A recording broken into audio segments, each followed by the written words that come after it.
Bueno, muchas gracias por estar con nosotros en esta mañana. Bueno, hermanos, vamos a leer este versículo que está en Tito 2, 11 y 14. Este es un versículo para hacernos pensar y reflexionar. Tito 2, 11 al 14, dice así la palabra de Dios: porque la gracia de Dios se ha manifestado para salvación a todos los hombres. Y luego el versículo 14, quien se dio a sí mismo por nosotros para redimirnos de toda iniquidad y purificar para sí un pueblo propio, celoso de buenas obras. Señor, bendiga su palabra. Hay un señor que se llamaba José Saramago. Él murió en el 2010. Él fue premio Nobel de literatura en el 1998, un portugués. Y él en una ocasión pudo decir: creo que no nos quedamos ciegos, creo que estamos ciegos, ciegos que ven, ciegos que viendo no ven. Interesante lo que él dice. Este hombre dijo una gran verdad, y es una verdad bíblica, que hay hombres que, aunque no estén ciegos, pues no ven, y son ciegos de la vida.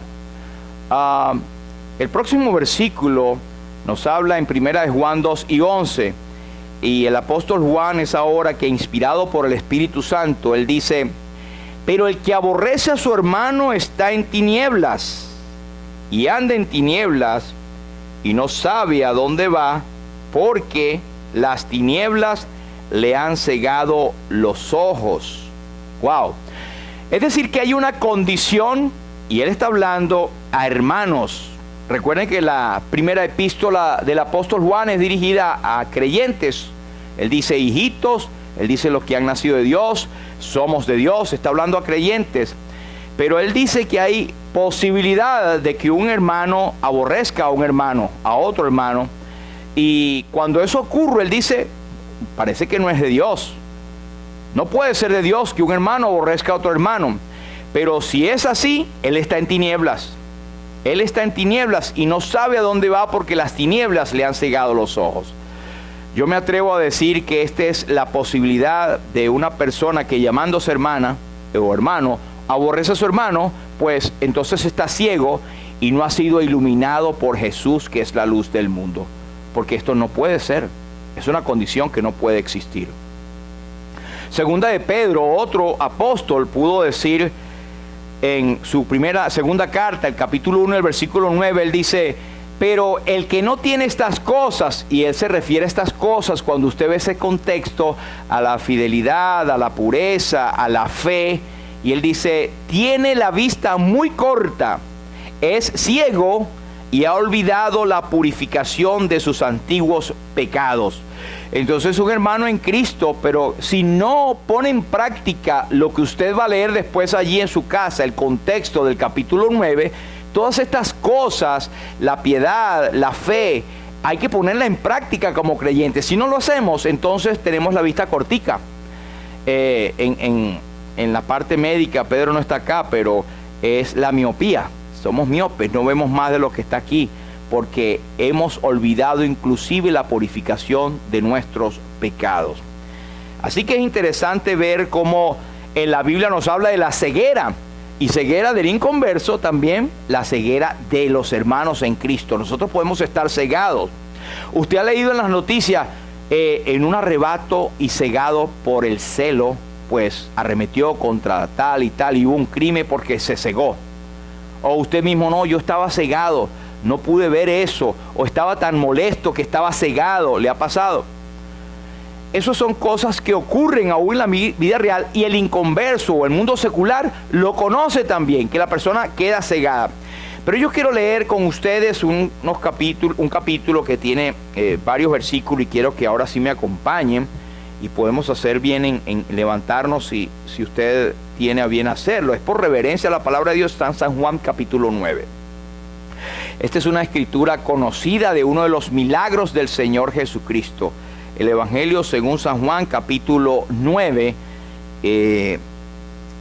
dice el versículo 1, San Juan, capítulo 9, dice así la palabra de Dios. Al pasar Jesús vio a un hombre ciego de nacimiento y le preguntaron sus discípulos diciendo: Rabí, ¿quién pecó, este o sus padres, para que haya nacido ciego? Respondió Jesús: no es que pecó este ni sus padres, sino para que las obras de Dios se manifiesten en él. Me es necesario hacer las obras del que me envió, entre tanto que el día dura. La noche viene cuando nadie puede trabajar. Entre tanto que estoy en el mundo, luz soy del mundo. Dicho esto, escupió en tierra e hizo lodo con la saliva y untó con el lodo los ojos del ciego. Y le dijo: ve a lavarte en el estanque de Siloé, que traducido es enviado. Fue entonces y se lavó y regresó viendo. Entonces los vecinos y los que antes le habían visto que era ciego decían: ¿no es este el que se sentaba y mendigaba? Unos decían: él es, y otros: a él se parece. Él decía: yo soy. Y le dijeron: ¿cómo te fueron abiertos los ojos? Respondió él y dijo: aquel hombre que se llama Jesús hizo lodo, me juntó los ojos y me dijo: ve al Siloé y lávate. Y fui y me lavé y recibí la vista. Sencillo. Entonces le dijeron: ¿dónde está él? Él dijo: no sé. Llevaron ante los fariseos al que había sido ciego. Y era día de reposo cuando Jesús había hecho el lodo y le había abierto los ojos. Volvieron pues a preguntarle también los fariseos cómo había recibido la vista. Él les dijo: me puso lodo sobre los ojos y me lavé y veo. Entonces algunos de los fariseos decían: ese hombre no procede de Dios porque no guarda el día de reposo. Imagínense, enfocado en eso. Otros decían: ¿cómo puede un hombre pecador hacer estas señales? Y había disensión entre ellos. Entonces volvieron a decirle al ciego: ¿qué dices tú del que te abrió los ojos? Cuando no tuvieron más remedio, preguntarle a él. Y él le dijo que es profeta. Pero los judíos no creían que él había sido ciego y que había recibido la vista, hasta que llamaron a los padres del que había recibido la vista y les preguntaron diciendo: ¿es este vuestro hijo, el que vosotros decís que nació ciego? Todavía poniendo en duda la palabra de los padres. ¿Cómo pues ve ahora? ¿Qué van a saber los pobres padres? Sus padres respondieron y le dijeron: sabemos que este es nuestro hijo y que nació ciego, no hay duda. Pero cómo ve ahora, no lo sabemos. O quién le haya abierto los ojos, nosotros tampoco lo sabemos. ¿Edad tiene? Pregúntele a él. Él hablará por sí mismo. Pero veamos por qué lo dijeron. Esto dijeron sus padres porque tenían miedo de los judíos, por cuanto los judíos ya habían acordado que si alguno confesase que Jesús era el Mesías, fuera expulsado de la sinagoga. Y ser expulsado de la sinagoga, entre paréntesis, hermanos, era ser totalmente execrado de la sociedad de aquel entonces. Por eso dijeron sus padres, versículo 23, ¿edad tiene? Preguntarle a él. Entonces volvieron a llamar al hombre que había sido ciego y le dijeron: da gloria a Dios, nosotros sabemos que ese hombre es pecador. Entonces él respondió y dijo: si es pecador, no lo sé. Una cosa sé, que habiendo yo sido ciego, ahora veo. Le volvieron a decir: ¿qué te hizo? ¿Cómo te abrió los ojos? Vuelve otra vez a preguntarle. Él le respondió: ya os lo he dicho y no habéis querido oír. ¿Por qué lo queréis oír otra vez? ¿Queréis también vosotros haceros sus discípulos? Esto es ya como una pregunta irónica, pienso yo. Y le injuriaron diciendo: tú eres su discípulo, pero nosotros discípulos de Moisés somos. Nosotros sabían tanto que preguntaban más que... Nosotros sabemos que Dios ha hablado a Moisés, pero respecto a ese respectivo, no sabemos de dónde sea. Respondió el hombre y les dijo: pues esto es lo maravilloso, que vosotros no sepáis de dónde sea, y a mí me abrió los ojos, gloria a Dios. Y sabemos, y esto es el mismo ciego que antes estaba ciego y ahora veía. Fíjate lo que él dice: y sabemos que Dios no oye a los pecadores, pero si alguno es temeroso de Dios y hace su voluntad, a ese oye. Esto es en refutación a lo que ellos habían dicho, que él no procedía de Dios. Versículo 32. Desde el principio no se ha oído decir que alguno abriese los ojos a un ciego. Si éste no viniera de Dios, nada podría hacer. Respondieron y le dijeron: tú naciste del todo en pecado y nos enseñas a nosotros. Y le expulsaron. Oyó Jesús que le habían expulsado y hallándole le dijo: ¿crees tú en el Hijo de Dios? Respondiendo él y le dijo: ¿quién es, Señor, para que crea en él?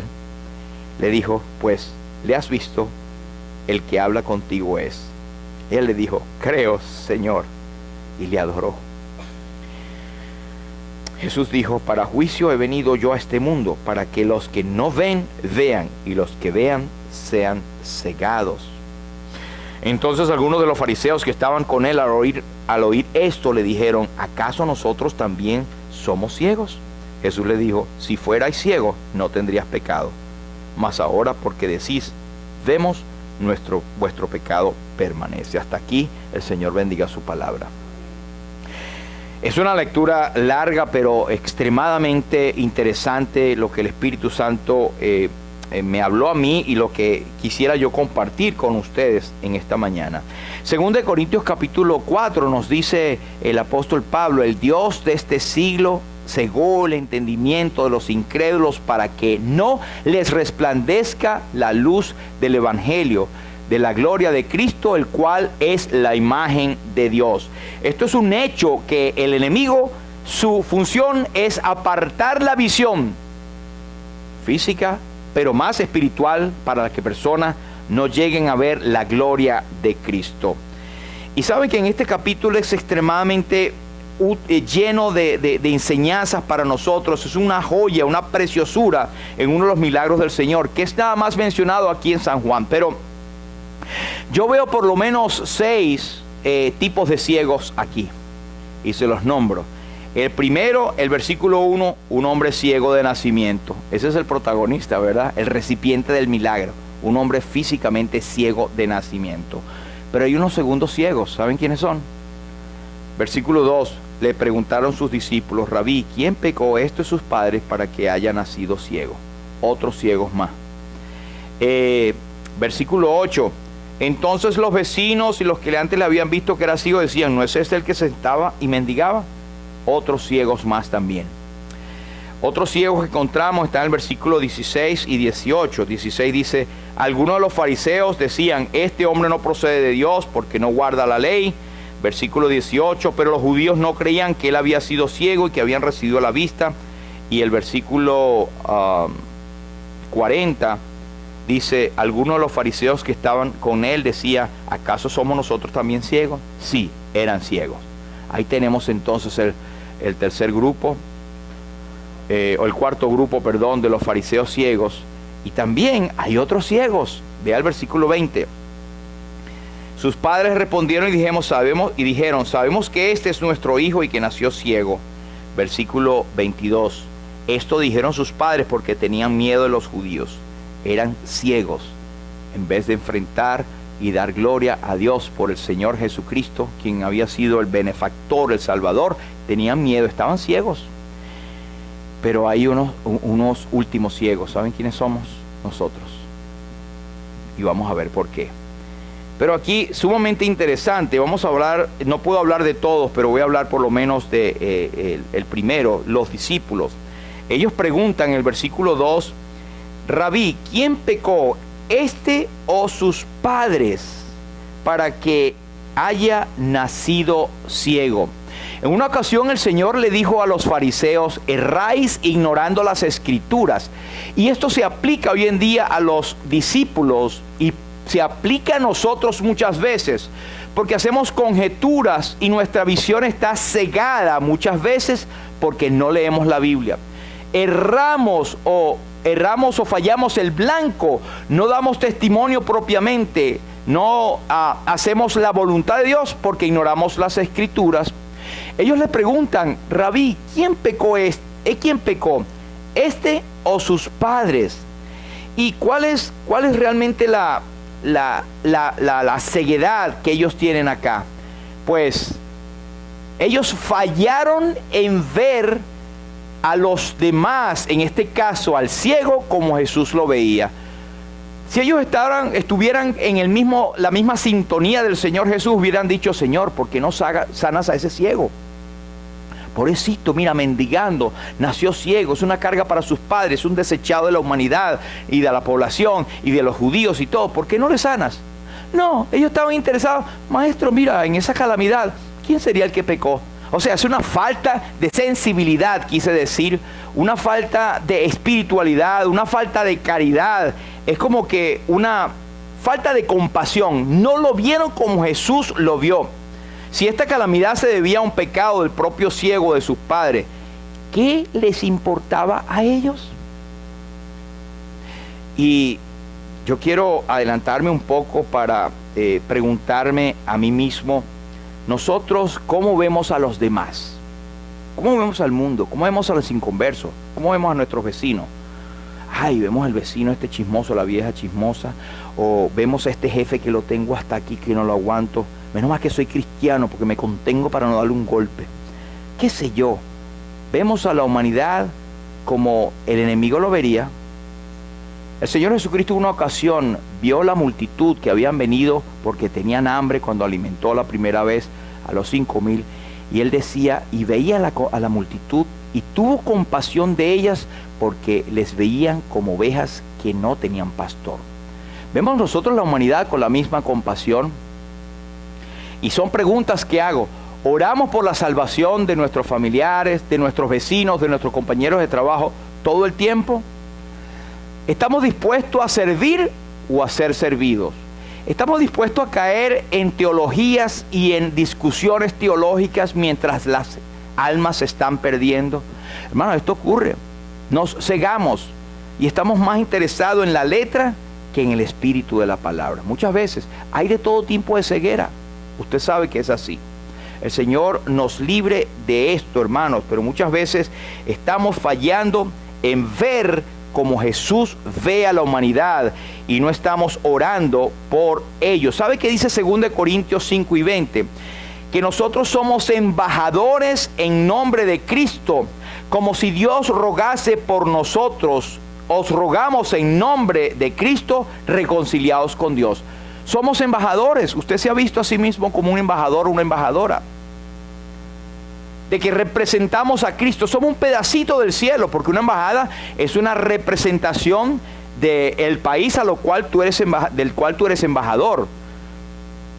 Cuando nosotros visitamos cualquier embajada, vemos entonces el cuadro allí del presidente o del primer ministro o lo que sea, porque esa embajada, aunque esté en un país extranjero, es un pedacito de ese país. Nosotros somos pedacitos del cielo, pero no actuamos como el cielo, no actuamos con la misma misión del cielo. Y los discípulos andaban con Jesús. No se desanime, los discípulos que andaban con Jesús también erraron en esto, fueron cegados, estaban más dispuestos a otras cosas, otras preguntas, con todo respeto, tontas, que no vienen al caso. Pero ¿sabe qué? Eso lo usó Jesús y lo usa el Espíritu Santo para enseñarnos. Primera de Timoteo 2 nos dice: Dios, nuestro Salvador, ¿qué es lo que quiere el Señor que nosotros mostremos? Él quiere que todos los hombres sean salvos y vengan al conocimiento de la verdad. Quiere que todos los hombres sean salvos y vengan al conocimiento de la verdad. Eso es lo que quiere el Señor. No que estemos nosotros cayendo en discusiones que no nos llevan a ningún lado. El versículo 34, vamos a tener algo y lo vamos a explicar ahorita, pero ¿saben por qué ellos preguntaron eso? Señor, ¿pecó este o sus padres para que haya nacido ciego? Esto no vino de ellos. Esto era la corriente judía que los fariseos y los maestros de la ley habían influenciado en aquel entonces. ¿Saben qué? En Génesis 25 y 22 al 26, donde está la historia de los hijos que luchaban dentro del vientre, los hijos luchaban dentro de ella y concluyeron ellos que Esaú en el vientre como bebé estaba tratando de matar a su hermano Jacob en el vientre. Usted nunca había llegado a esa interpretación, ¿verdad? Dice que nació ahí con la manito agarrada del talón y que de alguna manera dice que se peleaban, pero no era que estaban matándolo. Ellos concluían que, mira, no estaba hablando de la reencarnación. ¿Será que pecó este? ¿Cómo va a pecar antes de que naciese? Ah, bueno, entonces sería como el caso de Jacob, en el vientre pecó. Esa es la interpretación que tenían ellos. Pero también dice sus padres, porque pensaban que a lo mejor los padres habían tenido una vida licenciosa, quién sabe, hasta enfermedades, y eso había causado que su pecado se le transmitiera al hijo. Pero olvidaban lo que dice Ezequiel 18, ¿se acuerda? Que los hijos no llevarán el pecado del padre y el padre del hijo. Por tanto, el alma que pecare, esa morirá. Es individual. Ellos erraban ignorando las escrituras y los discípulos estaban en eso también. ¿Y sabe qué? Estoy pensando que nosotros también somos influenciados por la corriente de este mundo. Somos influenciados por los teólogos de este mundo o por las gentes pensadoras de este mundo. Y nos creamos una matriz de pensamiento y por ahí nos vamos y nadie nos saca de esto. Hermanos, si no hemos puesto a analizar qué es lo que quiere Dios realmente de mí como creyente en Cristo. Pero también tenían otra cosa. Al decir esto, ellos caen en el segundo punto, que es ciegos en no juzgarse a sí mismos. Ellos estaban juzgando a aquel pobre ciego y a sus padres. Es la tendencia nuestra. Ay, fulanito, tú sabes, no, esa gente, eso está pasando por esto. No, y están en esa calamidad porque es que ellos siempre han sido gente licenciosa y pecadora. Y ellos están enfermos, seguro porque pecaron. Y hermanos, yo no digo que no sea así, porque el Señor dice que el que ama disciplina y a veces envía cosas para despertarnos a enfermedades y algunos hasta duermen, dice 1 Corintios 11. Pero este no es el caso acá y no debemos ser tan ligeros a estar juzgando a los demás. Nosotros no debemos fallar en juzgarnos a nosotros mismos. Esto es lo que es nuestro deber. 1 Corintios capítulo 11 y 28 nos dice: por tanto, pruébese cada uno a sí mismo. Si pues nos examinásemos a nosotros mismos, no seríamos juzgados. Debemos examinaos a vosotros mismos si estáis en la fe, no sea que estéis reprobados. Hay muchos versículos que nos dicen, debemos nosotros juzgarnos a nosotros y no juzgar a los demás. Y ese es el tercero. El tercer punto de por qué somos ciegos es que juzgamos a los demás y eso es pecado. Juzgamos a los demás y esto es pecado. San Mateo capítulo 7 versículo 1 nos dice: no juzguéis para que no seáis juzgados. En Romanos 2 y 1 el apóstol Pablo nos dice: por lo cual eres inexcusable, oh hombre, quien quiera que seas tú que juzgas, pues en lo que juzgas a otro te condenas a ti mismo, porque tú que juzgas haces lo mismo. Hermanos, y esto es una advertencia para nosotros. Fíjense dónde nos lleva este milagro, a vernos a nosotros mismos. Tal vez para otra intervención o predicación hablaremos de los otros ciegos, pero ahora creo que nos concentramos en nosotros mismos. Somos ciegos por todas estas razones. Y lo tomamos con los discípulos, y los discípulos eran los que menos uno pensarían que van a estar ellos desviados de la verdad, porque estaban con el Señor, para arriba y para abajo. Y esto nos hace pensar de que muchos de nosotros estamos en la iglesia, nacimos en la iglesia, como dicen algunos. Sí, mi mamá me parió en el banco de la iglesia, prácticamente. Estamos allí, pero estamos desviados y eso no nos garantiza tener la comunión y estar una vida recta delante del Señor. Eso, ciego de no juzgarnos a nosotros mismos, ciego de juzgar a los demás. Pero también hay otro tipo de ceguedad. Mira lo que dice el Señor Jesucristo en el versículo 3. No es que pecó ni sus padres, sino para que las obras de Dios se manifiesten en él. El Señor Jesucristo toma esta oportunidad, que de hecho él ya la sabía, para enseñar una cosa que hizo que su pregunta necia, él pudiera enseñar. El Señor utiliza todo para la gloria de su nombre, y eso es lo importante. Pero es ciegos en ver el propósito de Dios en todo. No es que pecó ni sus padres, sino para que las obras de Dios se manifiesten en él. Dios le está dando, el Señor Jesucristo le está dando la razón. Y no se trata de pecado. Y de paso, no está diciendo que aquellos, los padres y el mismo ciego, no está diciendo que no eran pecadores. Lo que está diciendo es que eso no se trata de que si ellos pecaron o él pecó, sino que eso había acontecido, que él había llegado a aquel lugar, que el ciego había estado era para que la gloria de Dios se manifestase a través de él. Se recuerda cuando Lázaro también, que Señor, ven porque tu amigo está al que amas, está grave. Y el Señor resulta que uno pensaría que se apuraría. Vamos para allá pues.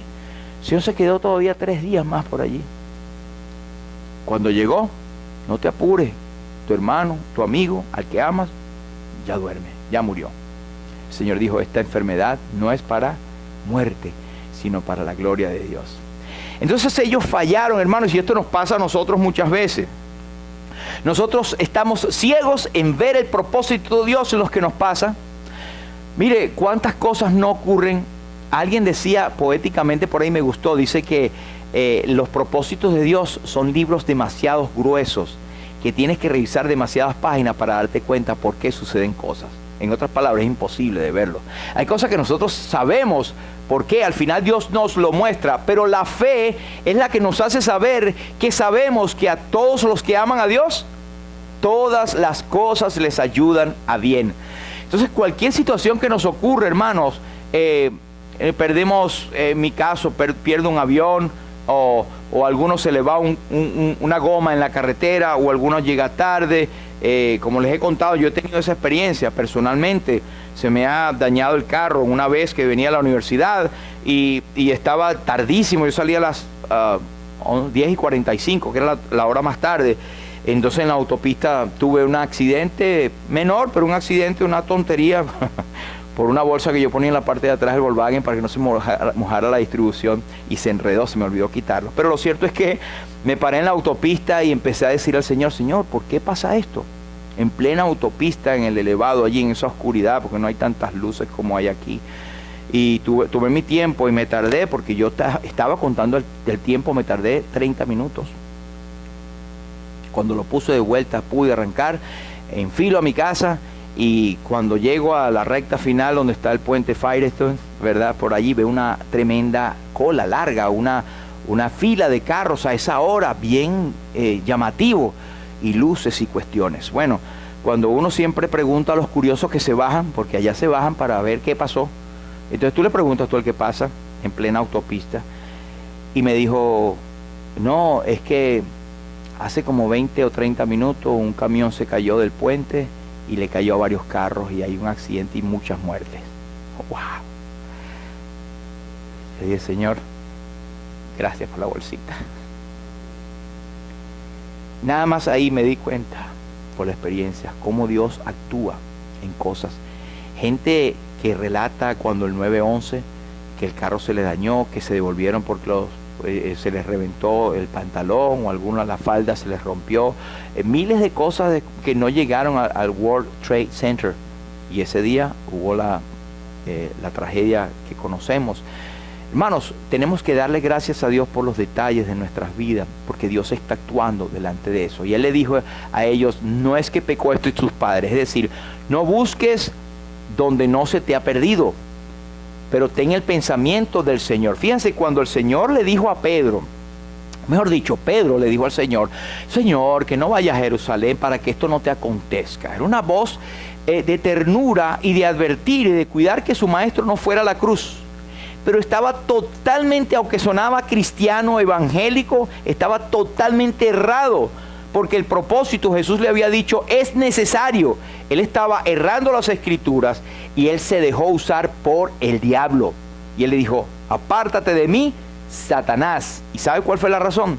Porque no pones tu mirada en las cosas de Dios, sino en las de los hombres. Esa fue la razón. De manera que nosotros fallamos en ver el propósito de Dios detrás de todas las cosas. Esa enfermedad no se debía a un pecado específico, sino que las obras de Dios se manifiesten en él.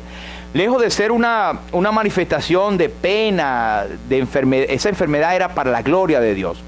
Sabemos que a los que a Dios aman, todas las cosas les ayudan a bien, esto es, a los que conforme a su propósito son llamados. Este versículo es solemne y es sumamente duro, porque muchos lo saben de la manera más fuerte también, pero todo lo que nos acontece. Hay un himno que dice, De maneras misteriosas suele Dios aún obrar, y así sus maravillas por los suyos efectuar. Él cabalga sobre nubes, y los vientos y tempestad son sus siervos enviados para hacer su voluntad. Todo lo que Dios permita, obra para bien, y deseo solamente responderle amén. Basado precisamente en Romanos que estamos leyendo. En mismo Romanos nos dice: ¿qué pues diremos a esto? Si Dios es por nosotros, ¿quién contra nosotros? El que no escatimó ni a su propio Hijo, ¿cómo no nos dará también con Él todas las cosas?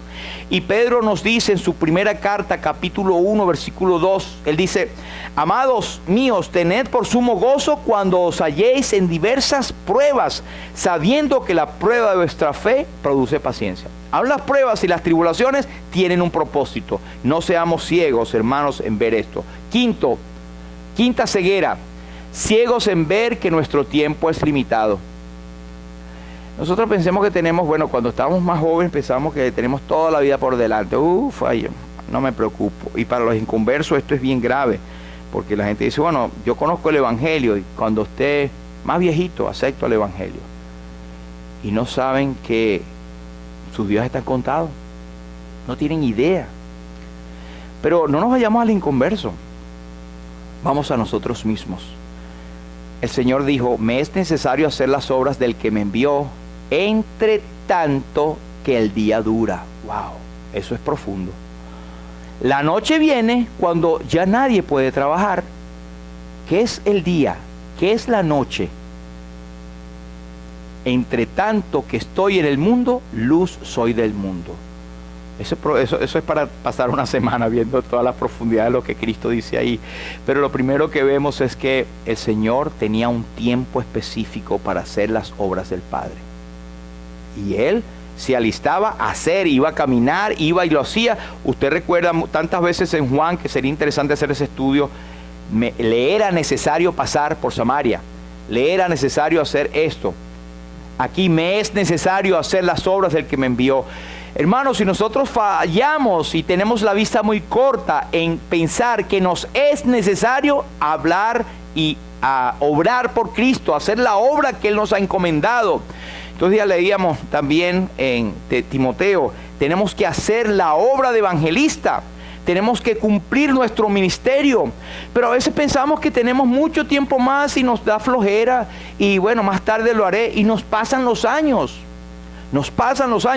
Y lo más grave y peligroso es que nos puede llegar el tiempo y nos vamos. Tenemos un tiempo acá, hermanos, que el Señor nos ha dado para creer en Él, para servirle, para hacer la obra, para vivir, para predicar el Evangelio, porque después viene la noche. En este caso, cuando la noche viene, la gente se va a dormir. Viene el día en que nosotros vamos a dormir y ya no va a haber oportunidad para hacer nada para el Señor. Entre tanto que estoy en el mundo, luz soy del mundo. El Señor sabía que tenía alrededor de 3 años de ministerio allí, antes de que fuese crucificado. Cada momento valía. Él sabía perfectamente cuándo lo iban a entregar, y sabía la carga inmensa que iba a llevar por nosotros, que es lo más precioso de nuestro Salvador. Y Él oraba: Padre, si es posible, pasa de mí esta copa, pero no haga mi voluntad sino la tuya. Él sabía a lo que se iba a enfrentar. Pero su otra gran preocupación era hacer las obras de su Padre. Nosotros estamos cegados en pensar que vivimos la vida ahí. Yo vivo para que me sirvan y el Señor va conmigo y más nada. Tenemos que hacer un trabajo para el Señor. Tenemos que servirle. Tenemos que estar dispuestos a toda buena obra. Ahora, aquí estamos hablando acerca del tiempo. Cada momento que el Señor Jesucristo tenía en su vida terrenal de 3 años tenía que ser invertido para dar gloria y para obedecer a su Padre. Y esto es un recordatorio solemne para cada uno de nosotros. Nuestro servicio en un momento será todo acabado. A nosotros nos llega la muerte y ya se acabó. Ya nos recordarán, nos cantarán Señor mi Dios, o cuando se toque la trompeta, qué bueno era, o que bueno esto, porque nadie habla mal del muerto, ¿verdad? Pero lo que quiero decir es que nos iremos, volaremos y ya no habrá oportunidad. Hermanos, trabajemos mientras tanto tengamos oportunidad. cada minuto que pasa, ya lo perdimos, ya no hay vuelta atrás. Por eso, ¿qué es pecado? Yo veía un comentarista que decía, killing the time, o matar el tiempo. Eso es pecado. Yo hago estas cosas para matar el tiempo. Al cristiano se les dice, aprovechando bien el tiempo porque los días son malos. Y en Colosenses nos dice, redimiendo el tiempo porque los días son malos. Y eso, redimir, es la palabra agorazo también, que es redimir, que es comprar, que es hacer un sacrificio por comprar el tiempo, porque se va y no vuelve. Es precioso, hermanos. Segundo de Timoteo 4, el apóstol Pablo nos dice en el versículo 1, dice, te encarezco delante de Dios y del Señor Jesucristo, que juzgará a los vivos y a los muertos en su manifestación y en su reino. Él dice, que prediques la palabra, que instes a veces, a tiempo y fuera de tiempo, redarguye, reprende, exhorta con toda paciencia y doctrina, porque vendrá tiempo cuando ya esto no podrá hacerse. Y en 2 Corintios 6 y 2 nos dice, porque dice, en tiempo aceptable te he oído y en día de salvación te he socorrido. He aquí ahora el tiempo aceptable. Ahora es el tiempo aceptable. Hermanos, pensemos en esto. Estamos cegados acerca del tiempo. Pensamos que tenemos todo el tiempo del mundo. Y no, hermanos. Nosotros podemos mañana no estar acá. Y la hora del Señor. Hay un himno que yo no lo he visto por acá, pero dice, he de ir sin ningún fruto que presente al Señor. Con el tiempo malgastado, he de presentarme así. Es un himno de mucha reflexión. Cuando él dice, entre tanto que estoy en el mundo, luz soy del mundo. Entonces Jesús se fue y no es luz del mundo. Él está diciendo que su influencia, su presencia, que fue un ministerio específico él estuvo 33 años acá, 3 años vivió su ministerio público. Cristo está, por supuesto, es la luz del mundo. Pero en esa etapa que él iba a vivir, él estaba haciendo luz en el mundo con su actitud, su benevolencia, su sanidad en todo momento. Ahora nosotros somos los pies y somos la obra de Cristo, pues somos sus representantes y debemos entonces hacer lo que Cristo hizo. De hecho, a nosotros se nos dice luz del mundo también. Se nos dice, vosotros también seáis irreprensibles y sencillos, hijos de Dios, sin mancha en medio de una generación maligna y perversa, en medio de la cual resplandecéis como luminares en el mundo, en Filipenses 2 y 15. Usted y yo somos luminares en el mundo y tenemos este tiempo, esta función. No seamos pues ciegos en ver que nuestro tiempo es limitado. Pero ya la última ceguera que nosotros podemos tener es esta. Dicho esto, escupió en tierra e hizo lodo con la saliva y untó con el lodo los ojos del ciego. Ahora, yo no sé cuál sería la actitud de los discípulos. Algunos hasta dirían, guácala. Nosotros tuvimos la oportunidad de estar allí en el estanque de Siloé, en Israel, y nos sentamos en esa parte. Por cierto que no sé en qué siglo los ¿cómo se llama? Los musulmanes compraron la mitad, parte de la mitad, y ya no ni los turistas o los peregrinos pueden visitar el estanque de Siloé. La otra parte está en un montaral que tienen allí los musulmanes, pero hay una parte, la mitad, donde uno puede ver el antiguo tanque de Siloé. Vemos que el Señor usó unos métodos que son un poco raros. ¿Por qué hizo él saliva, lodo con la saliva? Bueno, a lo mejor no había agua allí en ese momento, pero ¿por qué hizo?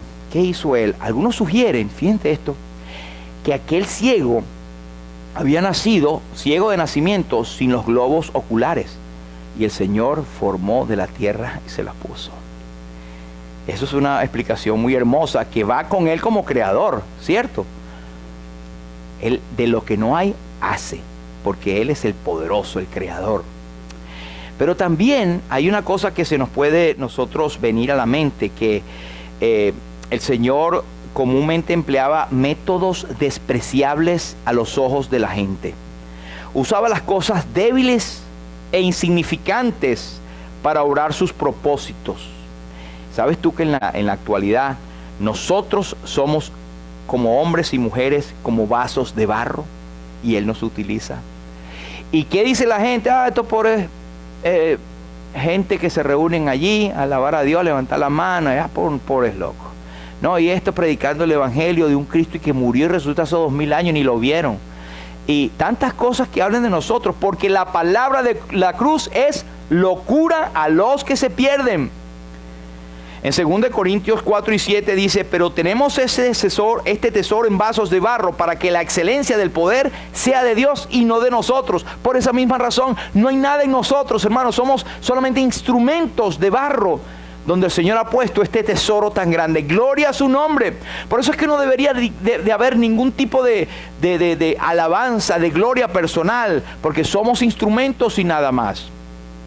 Y el Señor lo demostró al hacer lodo con saliva. Otra cosa es que no había agua. Está lloviendo mucho. No hay agua para hacer esto.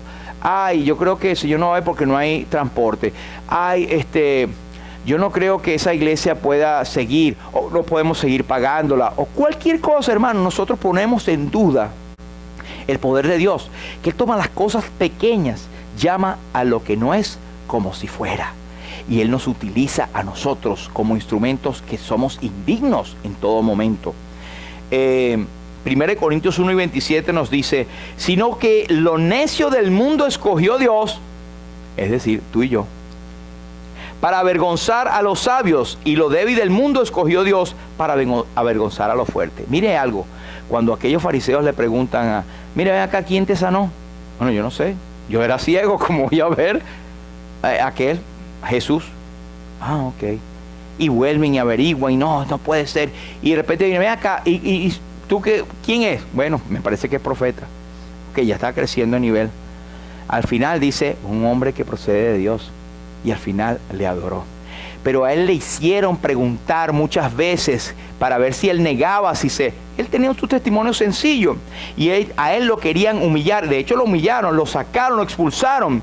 ¿Por qué? Porque era un pobre ciego, que lo importante es que aquel había quebrantado la ley y lo había hecho un día de reposo, en vez de ver la tremenda sanidad que se había hecho. Este es el mundo, hermanos. Este es el mundo, cómo trata a los cristianos. Y agarrémonos, porque no es una advertencia, una amenaza, pero sabemos que el mundo va de mal en peor y nosotros como cristianos vamos a ser avergonzados. Ahorita estamos siendo avergonzados por el mundo, más porque nosotros creemos en las cosas que dice la Biblia, el matrimonio, creemos en la familia, creemos en lo que Dios ha establecido, y el mundo ya está por otro lado y nosotros ahora somos los raros, y esto va a venir persecución, es muy posible. Lo vil del mundo y lo menospreciado escogió Dios, y lo que no es, para deshacer lo que es, a fin de que nadie se jacte en su presencia. En conclusión, somos ciegos en ver al mundo como Jesús lo ve. Número 2, ciegos en no juzgarnos a nosotros mismos. Número 3, ciegos al juzgar a los demás. Número 4, a veces somos ciegos en ver el propósito de Dios en todo. Número 5, ciegos en ver que nuestro tiempo es limitado. Y número 6, ciegos en ignorar sus métodos. Ojalá que el Señor nos llene, hermanos, de su presencia para nosotros darnos cuenta de la ceguera que muchas veces, en la cual muchas veces estamos.